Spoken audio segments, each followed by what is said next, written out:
All right, I did my paper on the evolution of angiosperms. Angiosperms are a type of plant, any type of plant that contains the basic structural features of a flower. So any flowering plants are included in the category of angiosperms. Um, So, Charles Darwin, when he started running into fossils of angiosperms and looking at current angiosperms, along with the minimal research that was available at the time on flowers and their related plants, he came to the conclusion that this was a huge problem. In fact, he called it abominable because he couldn't solve it. He really believed that he had found a species that didn't follow along with his evolutionary laws. His most well known is just the basic theory of evolution. That is based on a gradual evolution, one that takes place over time. And from the evidence that was coming up about flowers, it looked like they had evolved super fast. They diverged super fast. They had millions of species, um, and and he couldn't understand how they had diverged so fast. So his buddy wrote to him and tried to him solve the problem. But we'll see later that while his buddy, his name was Gaston de Sporta, while his buddy helped with solve this problem, he didn't completely solve it. But we'll come to that later.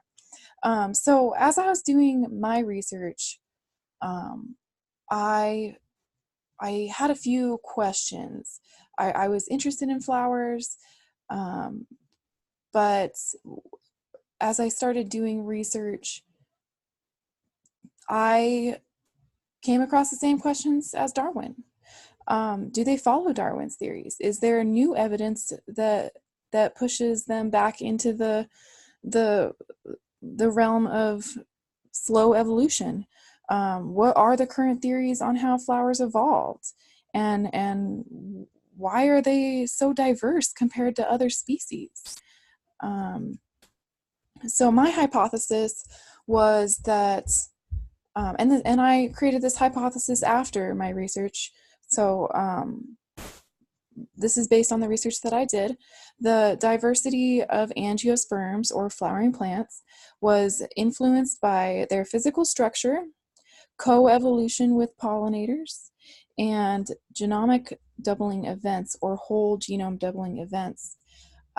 These evolutionary events, now that they've been discovered and connected to angiosperms, it has been concluded that Darwin's theory of gradual evolution applies to flowers. They do evolve slower than we originally thought. So, a lot of the data that we have on ancient angiosperms comes from these really beautiful uh, preserved flowers in resin. And in particular, I'm going to use the mouse to show you this, but this one here is the oldest discovered flower fossil ever. It's over 100 million years old, estimated. It's been carbon dated, I believe, and that is how they came up with that number. But it's some of these other fossils are newer, but pretty much the only way they get intact pictures of these flowers is resin, resin. Resin fossils. Rock fossils of flowers are very rare because they're made of such a delicate organic material that it decomposes so fast that there's no imprint left in the rock. It's only on very, very rare occasions that they come across uh, the petals on a flower. In fact, they very well may have come across a lot of angiosperm fossils, but there's no way to tell because all of the floral structures have disappeared, and all that's left is the bony skeleton of what could be many different kinds of plants. So this is one of the challenges that we run into, is that most of our data is based on current flowers and not actual ancient flowers. There's no real solid evidence on these theories. So I just kind of want to preface with that. Our data is very limited, and because of that, our conclusions aren't based on your typical evidence that would be presented. So this was kind of a unique case. But the research that has been done concluded that the original angiosperm, which is a mystery, nobody knows what the original angiosperm was, but the original angiosperm most likely came from a seed-bearing leaf plant that evolved into a flower. That's one theory. There are many. This is the one that I decided on looking at, and it is believed that a seed-bearing leaf plant underwent some kind of event, whether it be an outside influencer or an outside stress or an environmental stress or an internal genome change, and that is what caused the seed-bearing leaf to change into a flower structure. That particular step of evolution was before the actual angiosperm appeared. So the original structures that started weren't necessarily considered angiosperms. So the first structure that developed is called a carpel, and it is it's not really illustrated super well on this image. I probably could have picked a better one. I found this one to be really pretty. So the carpel is the sexual organ of the flower. It holds the ovaries of the flower, and it's where double fertilization takes place.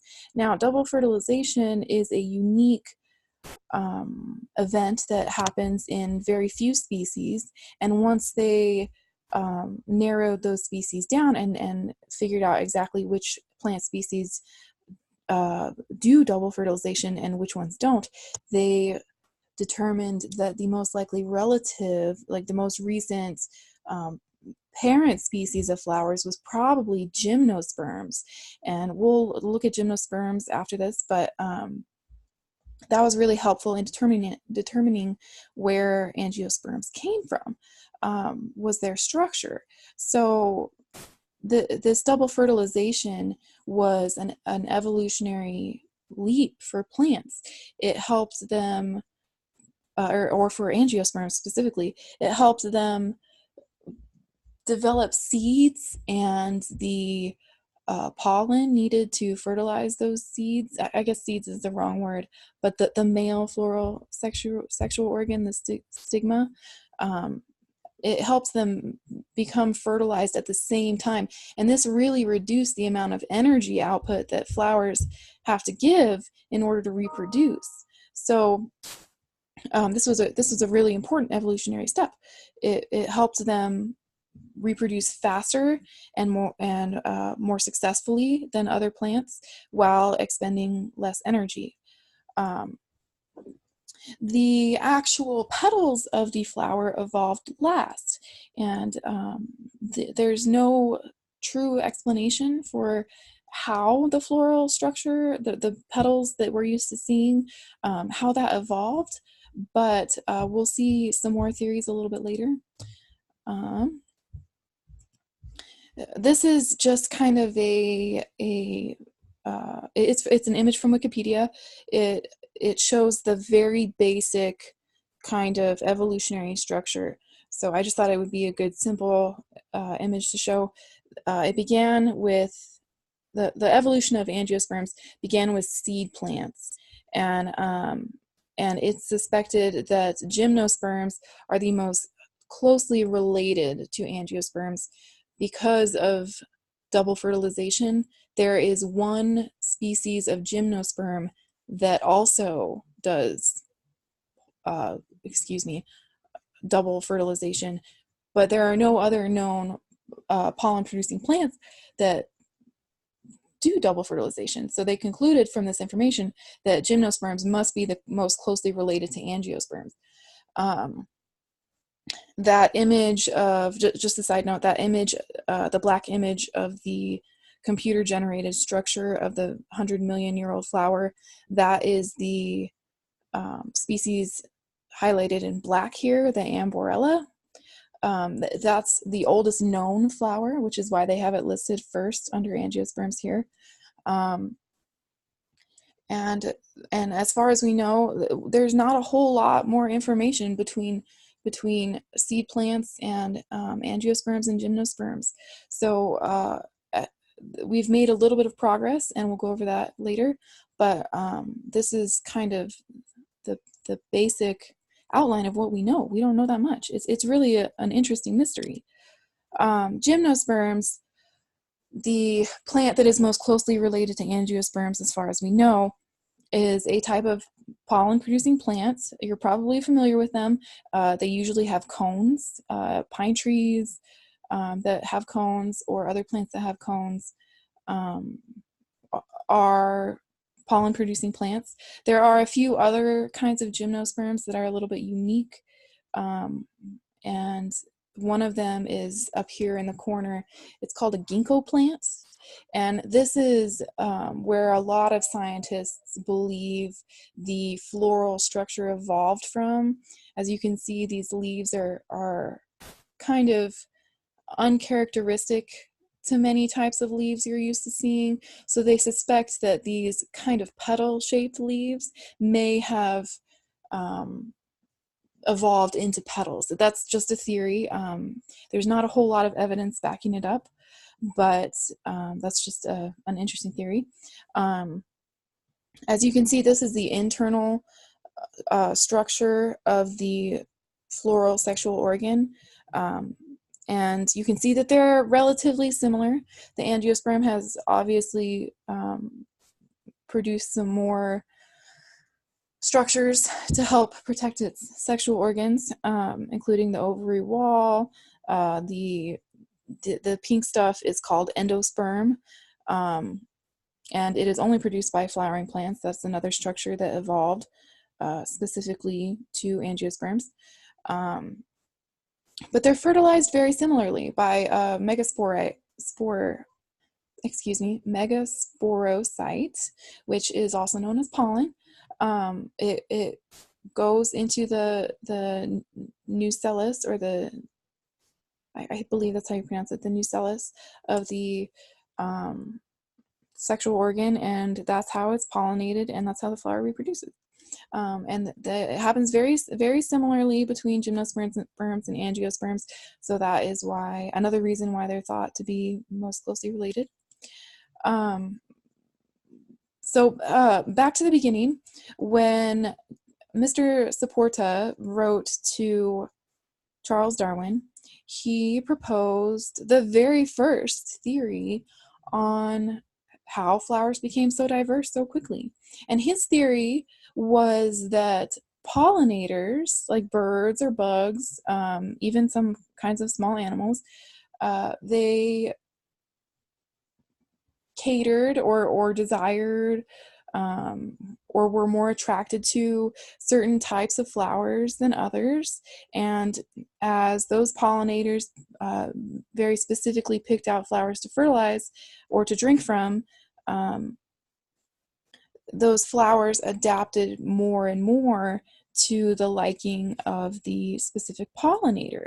And this was a very good idea, and it still is considered correct. And this is what most people believe to be the reason behind the extremely fast diversification of angiosperms. And it's a good theory, but as we go on, we can see that there are a few problems with it, and I do want to highlight those. So if you look back, this is a tree showing the evolution of plants as far back as we've predicted, and these are estimations. They're largely based on genome sequencing and on current species. So and fossils as well. It's also based on fossils. So as you can see, we start with just our basic green plants. We don't know a lot about them. Mostly probably water plants. As they evolved into land plants, we get a little bit of diversification. We have our green algae, our bio bryophytes. Those kind of split up, and we've got a little bit of diversification, but not a whole lot. As we move along, we get vascular plants, a new type of land plant, and you see we're starting to get some more diversification, but not a whole lot. And then there's this little triangle, or I'm sorry, this little yellow diamond here. We'll talk about this later, but that represents a whole genome doubling event, or a polyploidy event. And those events, they inspire a lot of, they cause a lot of diversification to happen in offspring. So you can see after this genome doubling event, we get seed plants and flowering plants, and they start to diversify like crazy. Now, our earliest fossil, our earliest flower fossil, the one in the black picture I showed you at the beginning, that is about at this red line that indicates the Cretaceous or Tertiary extinction event. And you can see that before this line, our angiosperms have already diversified quite a bit. Now, this is a very incomplete map, but I thought it showed it the best. Of how these angiosperms have really diversified already. And pollinators don't start showing up until after, actually quite a long ways after the flower I showed you, the 100-million-year-old flower. It doesn't show up until this red line, and most of the pollinators have evolved and specialized after this flower. So just from that, we can tell that most of the diversification of angiosperms occurred before pollinators became specialized. That means that Gaston Desporta's theory is not necessarily correct. It did highly influence the diversification of species and the drastic speciation that continues to go on today, but that didn't begin until much later. So we're back to the question of, how did this happen? What on earth caused the extreme explosion of species in angiosperms? So this other theory that I want to highlight is called whole genome doubling, and it's a little bit complicated, so I picked out an image here to kind of show what happens. So, and this isn't my favorite image. I couldn't find a great one, but I think this will kind of help show what's going on.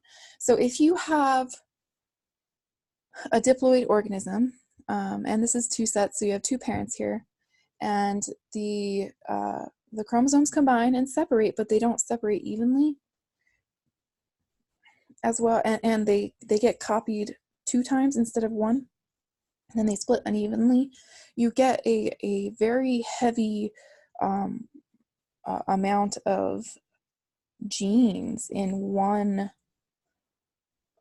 on one side. So you get these different combinations of chromosomes, and some of them have a lot of chromosomes. And I don't know if anyone has taken genetics, but in genetics you learn that chromosomes can cross over, they can combine in different ways, and depending on how they combine and what crossing over events happen, you can get a whole lot of new combinations of genes, and some of them can be expressed differently if there's deletions or duplications, and that produces a very wide variety of offspring. Now, in most offspring, these polyploidy events cause death almost immediately, like in the womb, before the body develops. These will cause death. In fact, I believe almost 1/3 of, I'm going to stop myself because I don't have a source for that, so I'm not going to say that. It's relatively common, and we see these polyploidy events or deletions or duplications. We see them expressed as deformities or very unique traits like two eye colors, or we see them as mental disorders. And the unique thing about plants is that plants have evolved a way to handle these polyploidy events without dying, which is super interesting. We're not going to go further into it than that, but it is believed that because of these polyploidy events, flowers could duplicate way faster because they didn't die from them. They just soaked up all the genes and expressed them in a whole bunch of different ways. So all of their offspring were super diverse, and this makes a lot of sense. So here's a better map than the one I showed you before, but it's showing something similar. It doesn't go back as far. This place I'm showing with my arrow down here in the corner is kind of the beginning of angiosperms, and they don't say exactly which species they are or anything, but you can kind of follow the trend here. So you have your seed plants that evolved, and then your gymnosperms evolved, and then you have your angiosperms evolved, and the angiosperms, um, they started this project. I should have started this slide with this, but they started this project called the ancestral Ambarella, the name of that flower, the 100 million-year-old flower. So the ancestral Ambarella genome project. And what they did is they sequenced the genome of this flower fossil, and they started looking at it. They started taking it apart, seeing what was in there, and they found a lot of good information. So they started doing it with other flowers, and as they started doing it with other flowers, they quickly realized that there were tons of duplications in these flowers, and this is how they came up with the whole genome duplication theory. And as you can see, based on those genomes that they've sequenced, and this is where the information is starting to get so new that we don't have a lot of it. We've only sequenced just over 200 flowers, at least I believe as of 2017. They've only sequenced the genome of between 200 and 300 flowers. And so this information is just based on that very small portion. There's 400 million types of angiosperms. So that isn't a very good sample size in comparison. So this data is incomplete, and it's not completely supported, but the science behind it is there. So I like this theory. So the blue diamonds indicate a duplication event, and the red hexagon shows a triplication event, and then the gray circle represents an event that they can't quite tell what it is, and this is just a start of the map, and they plan on continuing this map as they sequence more species. But you can see that after each duplication event, you get a variety of offspring. You get an explosion in diversification. So this is what started the whole genome duplication theory. So from these observations and this data collected, we've begun to unravel the mystery behind angiosperms. We do need more evidence, and we are working on getting it. However, the current evidence that we do have shows very strong evidence that whole genome doubling events were the main driving force of evolution and diversity of flowering plants. and that is the conclusion that I've come to as well as I've done the research. However, I do believe this conclusion is fairly weak due to the fact that the data is so new and there's not a lot of it. And a lot of this is based on fossils and dates that are very old, and the older you carbon date something, the more inaccurate the date prediction is. So the data is a little wiggly, but it's there. So I support this conclusion, but my critique is that there needs to be more evidence. I hope you enjoyed this presentation. Thank you.